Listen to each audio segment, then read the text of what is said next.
আসসালামু আলাইকুম। প্রিয় দর্শক, নিশ্চয়ই আপনাদের কাছে এটা কচু গাছ মনে হচ্ছে, কিন্তু আমার কাছে কচু গাছ না, তার চাইতেও বেশি কিছু। কারণ কি জানেন? কারণ এই মুহূর্তে কিন্তু এই ভিডিওটা করা হচ্ছে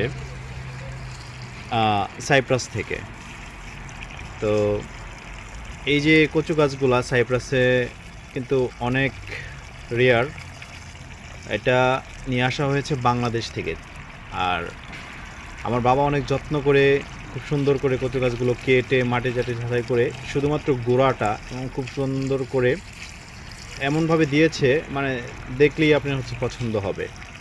তো সেটা আমি সেখান থেকে প্রায় 12-14 ঘন্টার মতো একটা প্লেন জার্নি শেষে এই দেশে নিয়ে এসে তারপরে 2-3 দিন পরে লাগিয়েছিলাম, সাথে সাথে সময় পাই নাই।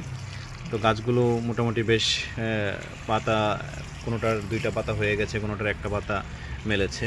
সব মিলিয়ে তাজা হয়ে যাচ্ছে, দেখে আমার কাছে খুব ভালো লাগতেছে। কাজের শেষে যখন একটু সময় পাই এভাবে পানি দেওয়ার চেষ্টা করি।